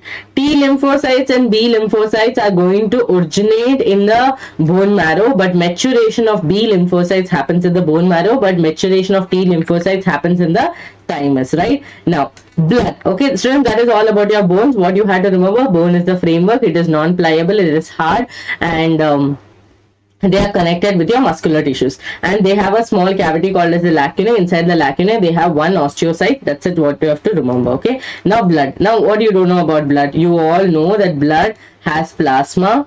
Okay, blood has two components. Yes or no? Blood has two components. First component is called as your plasma, which contains 90 to 92% of water. Okay, then you have blood corpuscles or the blood cells, that is your RBC, WBC and platelets. RBC can also be called as erythrocyte, platelets can also be called as thrombocyte, WBC can also be called as leukocytes. Right, this we have studied in body fluids and circulation, so I'm not going to waste your time explaining. Now look at this. Okay, you might have to identify the structure, so look at the structure properly. A is what? A is a cartilage. B is what? A bone. Now ma'am, what is the biggest difference that you see? Students, can you see here? Collagen fibers are forming, again I forgot that word, concentric circles, but they are not forming proper concentric circles. They are forming, okay, they are forming concentric circles like this. Okay, like this it is going, right? Like this it is going. Concentric circles only, but they are not well defined like this. If I look here, these are proper concentric circles. Yes or no?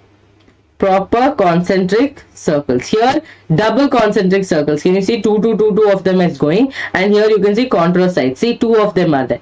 Okay, this is the lacunae. This will be the chondrocytes. Okay, cartilage cell. This you can see. So here two cells will be there, and around two cells, two chondrocytes will be going.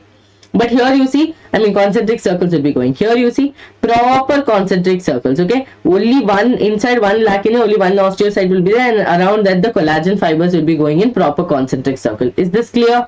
So diagram is important. You will be asked to identify. So how you are going to identify? If you see two structures, if you see two cells are present inside something, you will immediately understand that it is a chondrocyte cell. Here, if you look, what you're going to understand, you're going to understand that inside one lacuna, one osteocyte will be there, and around that collagen is going to go, and that is going to be forming one single concentric circle.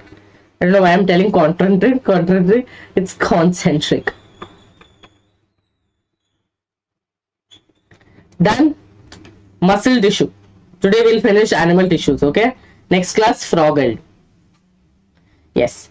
Each muscle is made up of long cylindrical fibers arranged in parallel arrays. Okay, these fibers are composed of numerous fine fibrils called as myofibrils. Now, students who have learned locomotion with me would love the chapter because I have taught it more like a story. Okay, so look here, students. This is your muscles. The students who are learning it for the first time might not understand. Look here, these are the muscles. Okay, on this muscle, students, there will be dark and light bands.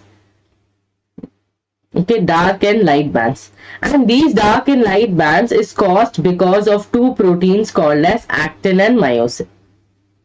Actin and myosin.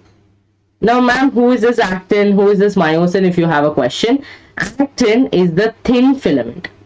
Okay, actin is the thin filament. Myosin is a thick filament. Myosin is a thick filament.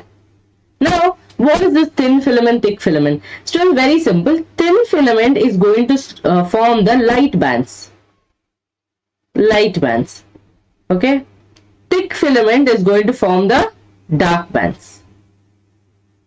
Yes or no? Okay, dark bands. Yes, actin, tin. Okay, that's how you remember. So there are some regions where there are light bands, there are some regions where there are dark bands, again light bands, dark bands.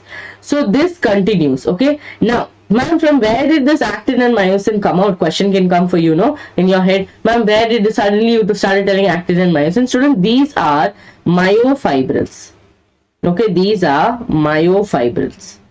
So inside the muscle, you will have small filaments going around called as myofibrils or myofilaments. Okay, not microfilaments, dear. Microfilament is actin. Okay, microfilament is actin. Myofibrils or myofilaments. These myofibrils are made up of actin and myosin. Clear to all of you? So before I go into the next topic, one second, just give me. Yes, here I'll write. Students, if you want to understand muscles, you have to remember this very small thing. Okay, this is your entire muscle. Okay, this is your entire muscle. Okay, inside this, I want my students to answer. Okay, my students who have learned it with me, it's a revision for you. So answer this. What am I drawing here? What are these circles I'm drawing? Okay, what are the circles I'm drawing? This is the entire muscle. Okay, this is an entire muscle. So this is an entire muscle. Coverings I'm not going to teach you right now, but I'll just make you understand from where did this myofibril come out. Okay, so in this one, what I've drawn is your muscle bundles. Okay, so inside your muscle, the muscles are arranged in the form of bundles called as muscle bundles. Muscle bundles, and this muscle bundles are called what? Fascicles. Okay, fascicles. Now, inside these muscle bundles, muscles are going to be there because main job is to muscles, no? So inside this muscle bundles, muscles are going to be there. Okay. Cone cells. Cone cells are where? In the retina. Okay. Students, look here. These, can you see those dark color? Yeah, it's very dark, no? One second, I'll draw it with another color. Let's take yellow. Okay, these inside, what is that? Muscles are going to be there. Okay, muscles are going to be there. Now, if I pull out one muscle, okay, if I pull out one muscle, then that muscle is going to be long and slender. Okay, long and slender. So we can call it this muscle as muscle fibers. Okay, I will call it as muscle fiber. What is that, students? So the entire muscle is there. Okay, Samyukta, try to understand. Entire muscle is there. Inside the muscles, okay, inside the muscle, there are bundles called as muscle bundles. Inside the muscle bundles, there are muscle cells. All of you know, no, there should be an entire thing inside the cells should be there. Those cells are long and slender, so we call it muscle fibers. Now, if I pull out what is there inside the muscle cells, okay, if I pull out one portion of the muscle cells, I am going to get the myofibril. Is this clear? Is this clear? Okay, and inside this myofibrils,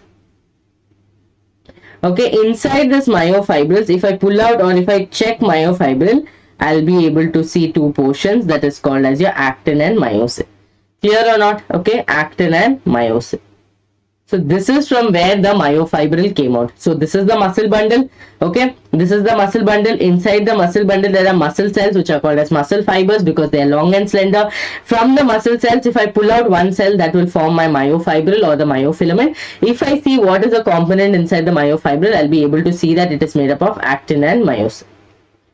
Here, this is for students who are learning it for the first time. If you have already learned locomotion and movement, then well to go.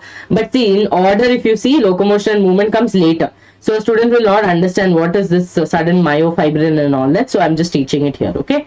Yes. Now, students, if we go further, now you'll understand what they are trying to tell. Look here. Muscle fibers contract. Yes, muscle fibers contract. Yes, ma'am. Muscle fibers contract, and obviously they will shorten. Right, when they contract, the muscle fibers will shorten. All of you remember about your sarcomere. Okay, sarcomere. Imagine the sarcomere will get shortened. Okay, they shorten in response to the stimulation, then relax, that is lengthen or go back to their original position. Their action moves the body to adjust to the changes in the environment and to maintain positions of the various body parts. In general, muscles play an active role in all the movements of the body. Muscles are of three types. Okay, so imagine someone is coming to attack. Okay, so someone. Okay, Samyukta, if you want to attend my regular classes, then you should come on Vedantu Niche English. That is my main channel. Okay, that is where I teach full-fledged proper classes. I do full-fledged, so you can join there. Today is 6 o'clock. We are doing human health and diseases, AIDS and cancer, so I can see you there. I'll be very happy to see you there as well. So students, what is going to happen? Very simple thing. If a dog is coming to bite, okay, now imagine someone, Vikram is there in the class. A dog is coming running, okay, to Vikram. Now, what is Vikram going to do? The nerve impulse have sent a signal to Vikram telling that the dog is coming to bite. What you are supposed to do? Vikram's body or the muscles as well as the bones will immediately start and behave that, okay, I need to start running. Okay. Now, for that movement to happen, there is going to be contraction and relaxation. For that, your muscles have to help. That is where your actin and myosin is going to help, because actin is the thin filament, no? Thin things, like thin, we tell no thin people run fast, nothing like that, but still, it is believed like that. Thin people run fast, chubby people cannot run fast, nothing like that. It totally helps, depends on their metabolism. Now, but in this one, locomotion, remember, thin filament slides over the thick filament. Okay, so actin will slide over the myosin, and because of this contraction relaxation will happen. This will help Vikram to run faster. Okay, now students, if I want to categorize muscles, I'll categorize muscles into three categories. First is called the skeletal muscle. This is the only muscle that will listen to you, that is only voluntary. Okay, tissue is closely attached to the skeletal bones in a typical muscle. Okay, in a typical muscle such as biceps, striated skeletal muscle fibers are bundled together. Okay, bundled together. Clear?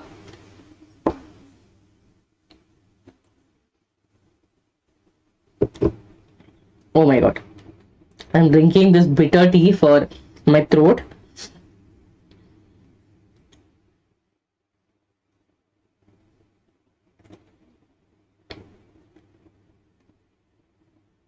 Got it? Yes or no?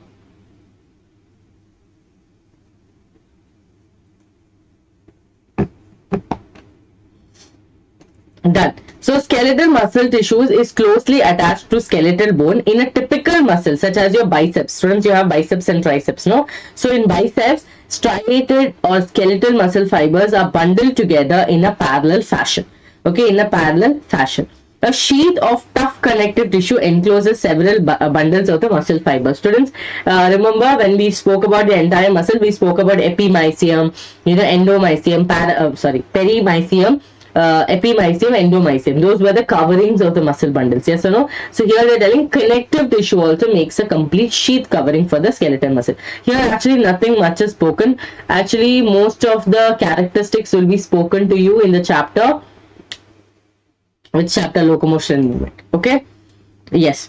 So students, look at skeletal muscles. Okay, this is your skeletal muscle. Can you see striations? These are your dark and light bands. Okay, dark and light bands. What is dark and light bands? Here you can see how they are attached. Okay, they are attached to each other. Skeletal muscles are cylindrical and they are attached to each other. You have to know the shape because that's how you will be asked to identify. They are cylindrical. Okay, they are cylindrical. Done. Now, ma'am, what is this, ma'am? I've never seen this muscle. This is your smooth muscle and this is fusiform shaped. What shaped? Fusiform shape. Fusiform shape means what, students? Tapering at both the ends. Like this. Like this. Okay, tapering at both the ends. Both the ends are tapering. Okay, tapering means sharper ends at both the ends. So they have, again, nucleus will be there. This is not multinuclear, single nucleus in each strand. Here you see, next is going to be your cardiac muscle. Cardiac muscle is branched. Okay, cardiac muscle is branched. And here you can see how these are multinuclear. That means many nucleus will be there in this one. And here also striations are there. Okay, striations are there, and also they have junctions between the adjacent cells. Now look here, intercalary disc and all we don't have to study. Okay, now we don't have to study that much. Before we used to study, but now no need. See, the smooth muscle fibers tapers at both the ends and this will form the fusiform shape, and they do not show striations. Okay, did you see fusiform? They did not have any striations. They were neat and clean with only one nucleus. Okay, cell junctions hold them together. Students, cell junctions, understood why we study? So when you wrote cell junctions, no, you write it there only that these people are present or these people are seen in the smooth muscles. Okay, so they help them hold together and they are bundled together in a connective sheath. Okay, connective tissue sheath. So this is why we tell connective tissue helps in connection, connective tissue helps in linking. Why do we keep telling this? Because these people are actually helping in that, right? They're helping in holding, they're helping in holding all of this. Okay, now the walls of the internal organs such as blood vessels, stomach, intestine contain this type of muscle fibers. Smooth muscles are involuntary as their functioning cannot be directly controlled. Can you control your muscles in your stomach? Obviously not, right? You can normally do breathing in and out, you can do, but you cannot control the inner linings of your stomach. So students, smooth muscle can also be called as smooth muscles can also be called as visceral muscle. Okay, visceral muscles. Why is it called visceral muscle? Because obviously they are lining the visceral organs. Lining the visceral organs. Got it, all of you? Okay, they're lining the visceral organs. So if you see somewhere visceral muscles, don't be like, oh my god, what did I just see? Okay, I did not learn all of this. It is the same thing because they are lining the visceral organs. We call it visceral muscle as well. Now we are not able to make it contract merely by thinking about it. We can do it with skeletal muscle. Like I'm thinking, oh, I want to fold my arms. I can fold it, but I cannot do the same thing with the inner lining of my stomach. Right, so that is what they're trying to say. Okay, that's why I told you the only muscle that will listen to you is going to be your skeletal muscle. The others are not going to listen to you. Next is, students, cardiac muscle. Cardiac muscle tissue is a contractile tissue present only in the heart. Okay, present only in the heart. Cell junctions fuse the plasma membranes of the cardiac muscle cells and make them stick together. This is important for you. Remember that these people are going to make sure that they fuse the plasma membrane. Okay, plasma membrane. Let's say you here. Okay, this is a cell and this is a cell. Okay, these two are cells. These actually, they're supposed to be cylindrical cells. Okay, cardiac muscle, no? Let's say this one and this one, two cylindrical cells. What this cell junctions are going to do? They're going to make sure that these two people attach with the plasma membrane. okay, attached with the plasma membrane. Now communication junction, that is intercalated disc, that's what I told you, those junctions are there, no, which you can see dark color bands. Those intercalated discs at some fusion points allows the cells to contract as a unit, okay, pumping, for the pumping, contraction relaxation, okay. When one cell receives the signal to contract, its neighbor cells also get stimulated. It's like your cancer cells. Cancer cells, one cell starts dividing, they do not have this one cells divide, every cell start dividing. They do not have this stopping, right? Contact inhibition is not there. So same with this people, what happens, this muscle has this cell has contracted, immediately this cell also will start contracting. Understood? They will keep continuing. Is this clear?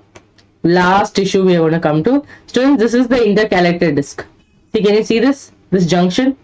This one is the intercalated disc, the junction that they're showing. Here only they will help for the contraction. Last tissue, neural tissue. Okay, last tissue is neural tissue. Neural tissue exerts the greatest control over the body's responsiveness. Now all of us know about neural tissue, yes or no? We all know about a neuron. Okay, I'm going to draw a very baby simple neuron. Okay, this is a neuron.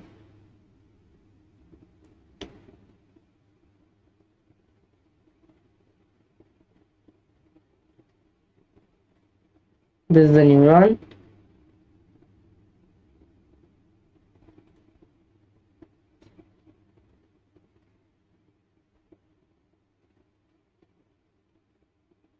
Yes, this is a neuron. This has become a little obese, okay?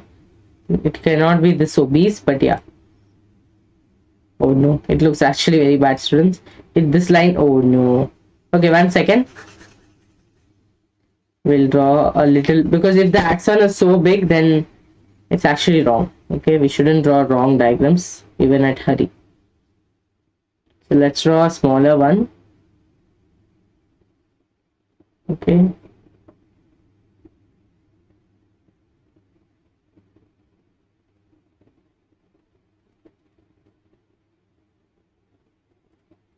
Okay, like this. Yes, kind of okay.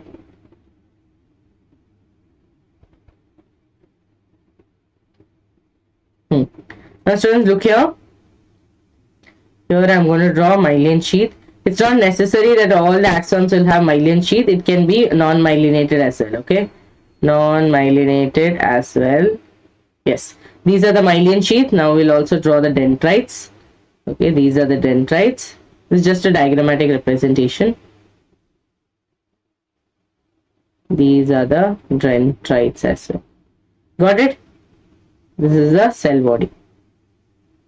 Okay, now this is an axon. Okay, baby neuron. Yeah, this is an axon. So these are dendrites. Okay, these are dendrites. These are the axon. This is the long structure is going to be the axon, and this is your axon terminal. Now, why did I draw this? Is to make you understand that neuron. This is the neuron, no, which is a structural and functional unit of your neural system.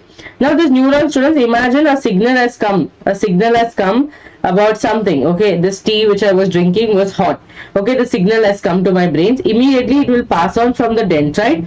It will go to the cell body. From the cell body it will go to the axon. Okay, it will go to the axon, and then it will go to the axon ending. Then from there to the next dendrite. Okay, from there to the next dendrite. So it is a head to tail connection. Okay, head to tail connection. Don't ever forget this. Don't think that, okay, from an axon another axon will come. No, it is dendrite, axon, head to tail.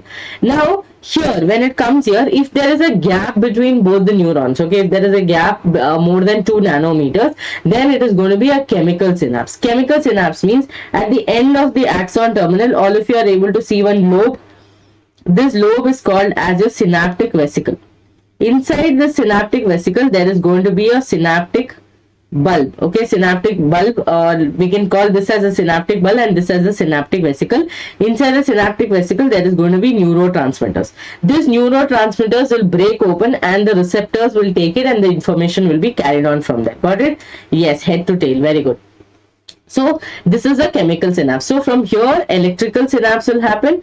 Then from here a chemical synapse can happen, then again an electrical synapse. So neural signals are very, very fast. than you think. It's very, very faster. So look here, neurons, the unit of neural system, are excitable cells. Excitable means what? They're able to create an action potential, or they're able to get recharge, they're able to accept the message from them. Okay, now the neuroglial cells, which constitute the rest of the neural system, protect and support the neurons. You'll be like, ma'am, you never spoke about neuroglial cells, what are you talking? So neuroglial cells are a set of cells. With the neurons there are neuroglial cells. These neuroglial cells are the cells that will protect or help this neuron to work better. Okay, now to make them, now see, let's take an example. Tanuja, Roshni, all of them have attended my structural organization main class in NEET English channel. Now why are they doing this class? Because they want that extra revision, or they want to learn it at a slow pace, right? They want to learn it at a slow pace, so they've come here. Same way, to support or to make their studying efficient. That is why they're taking 2 revisions, because they're like, okay, I don't want to do a revision by myself, let me listen to ma'am. So that is a kind of revision. Got it? Now same way, neurons. For neurons to work actively, we have neuroglial cells, and they cover almost 50% of the volume of this neural tissues. I mean your nervous system.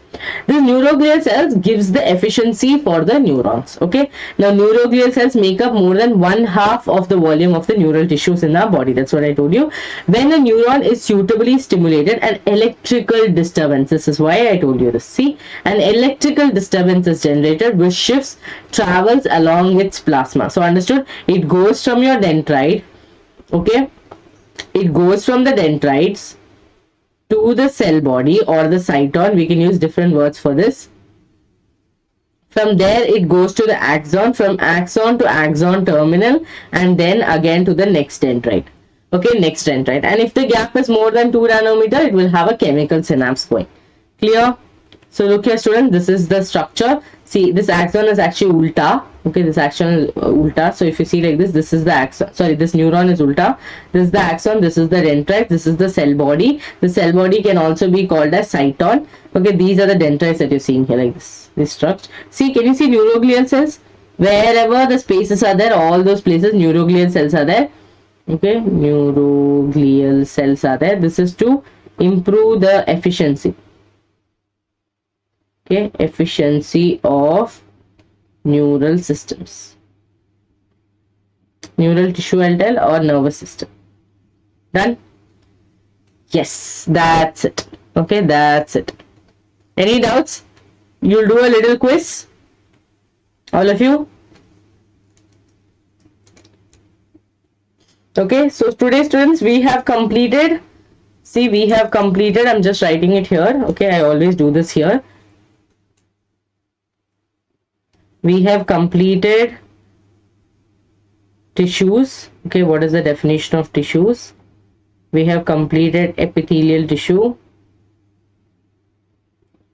Okay, epithelial tissue with the types. Okay, epithelial tissue with the types. Then we have done connective tissue. Connective tissue types. Then we have done muscular and neural. Okay. With this, we have also done cell junction. Okay, we have also done cell junction. Clear? Okay, in this also we learned so many, right? Simple, compound. Under simple we learned 3, 4, 5, 6 we learned. Okay, under compound we studied 2. I didn't go into the depth of it.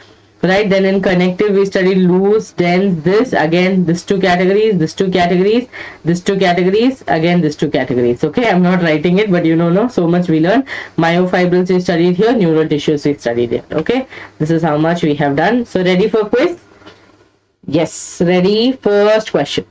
In the multicellular animals, a group of similar cells along with intercellular substance perform a specific function. Such an organization is called as?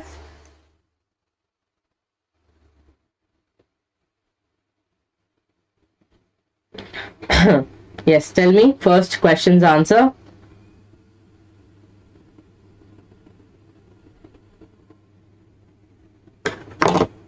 You people have already done it, so it'll be easy for you guys.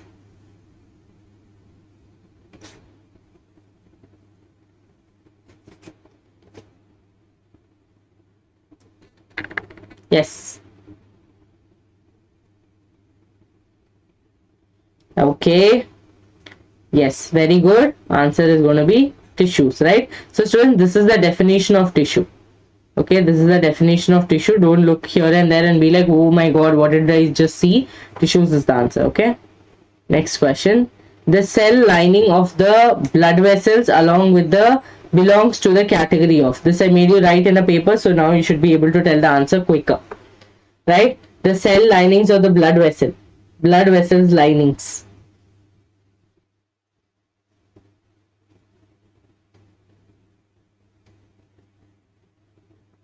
Yes, quickly try to answer.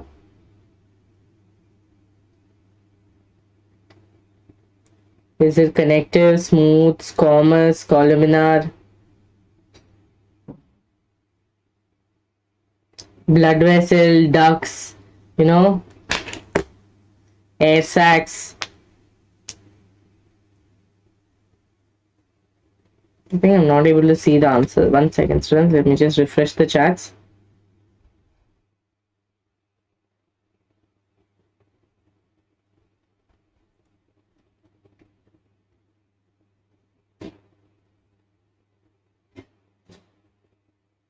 Okay, 1 second. Oh, where did it go? Yes, very good, very good. Squamous epithelium. Okay, squamous epithelium is the answer. Squamous epithelium. Next one. The epithelium of proximal convoluted tubule is a nephron is made up of. The epithelium of proximal convoluted tubule of nephron is made up of PCT. PCT. And I think all of you know, PCT is has microvilli. Microvilli. This is for absorption.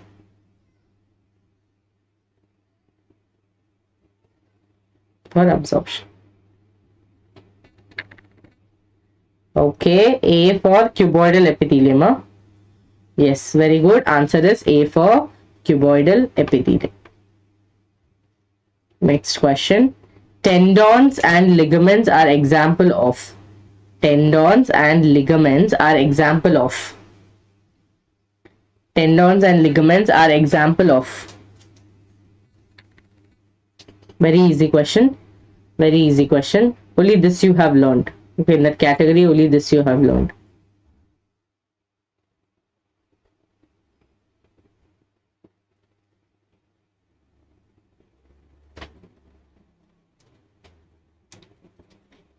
Okay, very good. Dense regular connective tissue. You have two of them, tendons and ligaments. Okay, this is muscle to bone and this is bone to muscle. Bone to bone. Okay, this is bone to bone. Very good. Yes. So we are done. Okay, thank you so much, students, for joining. We have done the questions as well as, so next class we will be doing frog. Okay, that is I think mostly Monday, and then we will be doing cockroach, and then we will be done with this chapter. Okay, done with this chapter. This is especially for the board students. Okay, this is for the NEET students. This is for the NEET students. Okay, so yes, thank you so much for joining. See you all at 6 p.m. today. Okay, special Ganesha Chaturthi class. So yes, thank you so much for joining, students. See you all. I hope the revision was helpful. Please keep that paper with you, and if you're following me on Instagram, that is Gopika Biology, please send me the snip of the paper as well. I will share it on my Telegram as well as on WhatsApp. It can help a lot other students as well, because since you got the time to write it, I would request all of you to share it with me. Okay, yes, sure, Tanuja. See you all at 6 p.m. or a.m. 6 p.m. Okay.